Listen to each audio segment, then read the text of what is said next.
ఏం పేరు మీ పేరు? పేరు గణేష్ యాదవ్. ఏం చేస్తా ఉంటారు మీరు? బిజినెస్ చేస్తాను. ఎట్లా ఉంది జూబ్లీహిల్స్ ఉప ఎన్నికలు వచ్చినాయి? సో ఎవరు గెలిచే అవకాశం చాలా ఉంది? బాగుంది సారు. నవీన్ యాదవ్ గెలుస్తాడు. మంచి ఒక బీసీ బిడ్డ. ఉమ్, బీసీకి టికెట్ వచ్చిందని వాళ్ళు కేటీఆర్ వాళ్ళు వీళ్ళంతా ఉమ్, ఒక కుట్రతోటి చేస్తుండ్రు. ఉమ్, ఏ కుట్ర అయినా ఏదైనా మొత్తం పైన నవీన్ యాదవ్ గెలుస్తాడు సార్. ఉమ్. గెలుస్తాడు.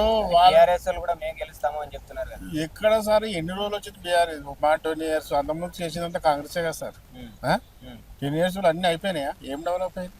ఉమ్, మళ్ళీ కాంగ్రెస్ వస్తేనే కదా. ఉమ్, కాంగ్రెస్ గెలుస్తుంది ఖచ్చితంగా. నవీన్ యాదవ్ మంచితనం సేవలు ఆయన అందరికీ వాళ్ళకు గరీబ్ వాళ్ళకు కూడా హెల్ప్ చేస్తారు.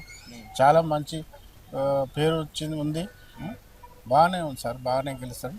ఎంత మెజారిటీ తోటి గెలిచారు? 75 దాకా గెలుస్తాడు. 75,000 దాకా గెలుస్తాడు. ఉమ్. మా అంచనా ఉంది. గెలుస్తాడు ఆయనే తప్పకుండా విజయం సాధిస్తాడు.